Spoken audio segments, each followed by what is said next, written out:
ETF index mutual funds నేర్చుకుని stock మార్కెట్లో రాణించాలనుకుంటున్నారా? వెంటనే ఈ నెంబర్కి కాల్ చేయండి.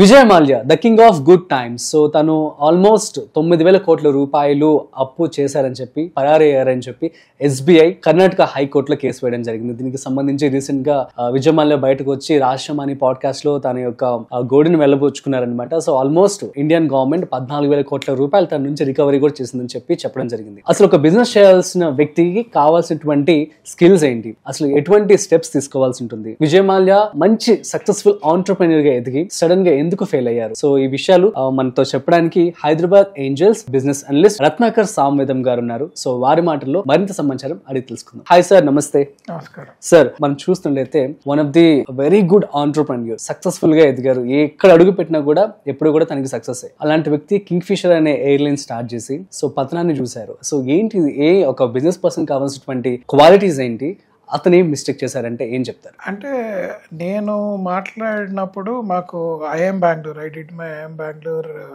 Executive grad program. అక్కడ వాళ్ళందరూ ఫీల్ అయింది ఏంటంటే ఒక స్ట్రాటజిక్ మిస్టేక్ ఉంది. మీకు ఇలాంటివి 2 కేసులు ఉన్నాయి. ఒకటి ఏంటంటే రేణుకా షుగర్స్ అని ఒకటి ఇండియాలో which has done by mother and son has grown the company and becomes Indian #1 sugar manufacturing company. Madura sugar అని ఉంటుంది మీకు. Okay. They did extremely well. వాళ్ళు strategic mistake ఏం చేశారంటే they went to become world leader. They went and acquired Brazil లో sugar producing company ని acquire చేశారు. But Brazil company అమ్మినప్పుడు they become the world leaders. When your scope is expanding to a world leader, world లో జరిగే changes ఏవైతే ఉంటాయో దానికి కూడా ఎఫెక్ట్ అయింది వాళ్ళకి.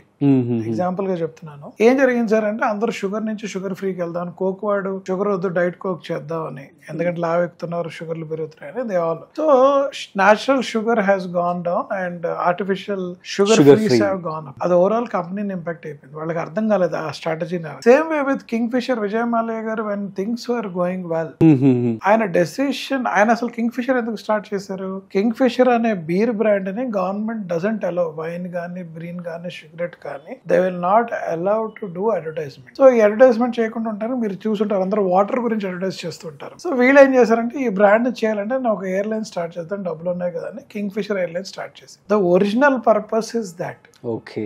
Even it make losses for him, it is not a botheration. ఎందుకంటే ఆయనకు బీర్ లో వస్తున్న ప్రాఫిట్స్ కింగ్ ఫిషర్ లో ఎయిర్లైన్స్ లో లాసెస్ ఆఫ్సెట్ చేసుకుంటాడు. కింగ్ ఫిషర్ అనే బ్రాండ్ అందరి మనసులో వెళ్ళిపోతుంది, కొన్ని కోట్ల మంది. బట్ వెళ్తే కింగ్ ఫిషర్ బ్రాండ్ అడుగుతాడు, బీర్ అడుగుతాడు, ఎందుకంటే ఆల్రెడీ నోన్ కాబట్టి. ఈ ప్రాసెస్ లో ఆయన రాంగ్ స్టెప్ ఏంటంటే వెళ్ళి అక్వైర్ చేయడం Deccan airlines, which is selling at 500 rupees ticket, ఈ సెల్లింగ్ ఎట్ 5,000 రూపీస్ టికెట్. 500 కి 5,000 కి ఎక్కడ క్లబ్ అవుతుంది? అట్ ది సేమ్ టైం అది అప్పటికి లాసెస్ లో కూడా ఉంది. లాస్ ఉన్నాయి, ఓకేనండి. ఇప్పుడు ఇంతకు ముందు గర్ల్స్ కి ఇప్పుడు గర్ల్స్ కి డిఫరెన్స్ చెప్తాను సరదాగా.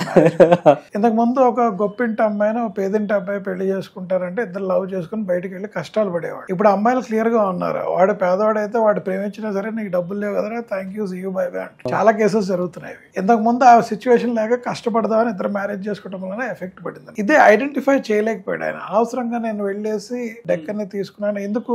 You want to become leader in airline industry, holding majors. ఇప్పుడు వాడి మూలంగా వాడే కాకుండా జెట్ ఎయిర్వేస్ కూడా ప్రైజ్ కాన్సెప్ట్ లో and IndiGo has born in the process. మీరు చూసుంటే అప్పుడు Air India, Jet Airways, Kingfisher, Deccan was doing well. All the 4 is completely out of picture only because of Deccan. ఆయన సంకల్పం గొప్పదే, ఇట్ మూవీ ఆల్సో వచ్చింది, ఏం కాదనట్లేదు. But what he has not identified is running is not so easy.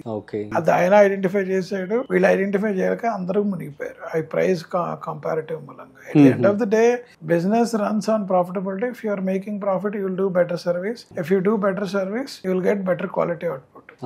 ఇప్పుడు నాకు తక్కువ air flight రావాలని వెళ్తే ఇప్పుడు ఎయిర్ ఇండియా లాంటి ఇన్సిడెంట్స్ కూడా జరిగే అవకాశం. వాడికి డబ్బులు రావు, వాడు మెయింటెనెన్స్ చేయడు, ఫ్లైట్ ఎగురుతుంది, మనుషులు పోతారు, మనం ఏం చేయలేము. So you have to pay for that money to get better quality. ఆయన చేసిన మిస్టేక్ అది విజయ్ మాల్యా గారు. It is they never felt he has done something wrong. But అంత రిచ్ పర్సన్, అంత లార్జర్ ఇంపాక్ట్ జరుగుతుంది ఆర్గనైజేషన్ పోయే ఇంపాక్ట్ అని డబ్బులు కట్టలేని పరిస్థితిలో. మీకు కేఫ్ కాఫీ డే స్టోరీ తెలుసు కదా, ఆయన సూపర్ గా ఇప్పుడు అన్ని అప్పులు క్లియర్ చేసేసి ప్రాఫిట్ లో వచ్చారు.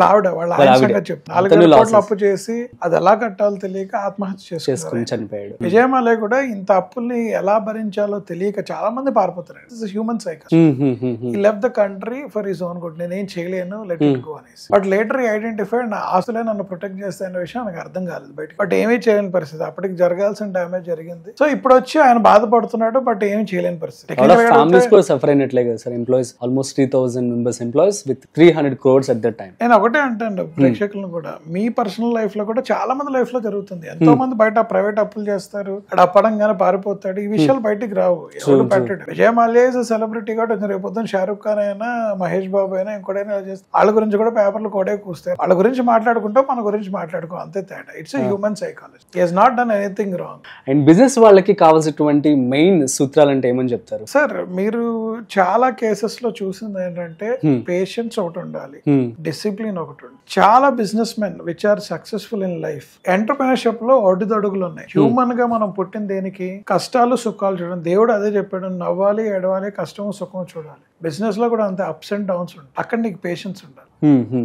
రెండోది డిసిప్లిన్ ఉండాలి. ఎప్పుడు మార్కెట్ ఒక విధంగా ఉంటుంది. మీకు స్టాక్ మార్కెట్ కూడా అంతే, ఒకసారి అలా పెరుగుతుంది, ఒకసారి ఇలా పడుతుంది, మళ్ళీ ఒకసారి అలా పెరుగుతుంది. స్టేబుల్ గా ఏదో ఉండదు. ఈవెన్ మన హార్ట్ బీట్ కూడా ఇలా ఇలా చూపెడతారు డాక్టర్లు కూడా గమ్మత్తుగా. సో మీరు అది అర్థం చేసుకుని ఆ డిసిప్లిన్ గా ఉండి, ఓకే ఈ టైం మనది బాగాలేదు కాబట్టి మన డిసిప్లిన్ మనం ఫాలో అవుతాం, business one day will do. ఈ డిసిప్లిన్ మెయింటైన్ చేసిన వాళ్ళు గ్రో అవుతారు. మీకు మై హోమ్ చూసినా, అపర్ణ చూసినా మీ కళ్ళు ఎదురుకుంటే కనిపించే business done well. MSN labs మీరు చూడరు, they are doing in pharma industry. Doctor Reddy, Sanjay Reddy గారు చేసిన, అంటే హైదరాబాద్ లో మనం మాట్లాడుకునేవాడు. Even Niloufer cafe today which is very popular, he also have a discipline. మీరు వెళ్ళి చూస్తే ఈవెన్ కప్పు కడగటానికి కూడా automatic machine I want give better quality, నా స్టాఫ్ ఇలా పని చేయాలి, క్వాలిటీ విషయంలో నేను compromise. This is a discipline by quality. ఆ డిసిప్లిన్ మెయింటైన్ చేస్తే ఆటోమేటిక్ గ్రోత్ వస్తుంది. డిసిప్లిన్ లేకపోతే రాదు. పేషెన్స్ ఎందుకు ఉండాలంటే, please don't worry, up and downs are very common. ఆ patience will pay you much better. Super, sir. Yeah, thank you so much, sir. It means a lot. So guys, అర్థమైంది కదా, patience will pay you better. So business చేసే వాళ్ళందరూ కూడాను ఇటువంటి జాగ్రత్తలు తీసుకొని proper గా, డిసిప్లిన్ గా, స్టాండర్డ్ గా ఎప్పుడు కూడా మీరు కనుక జాగ్రత్తలు పాటించినట్లయితే so will be in positive note and success అవుతారు. So that's it. సో ఇలాంటి మరిన్ని బిజినెస్ ఐడియాస్ కోసం చూస్తూనే ఉండండి సుమన్ టీవీ.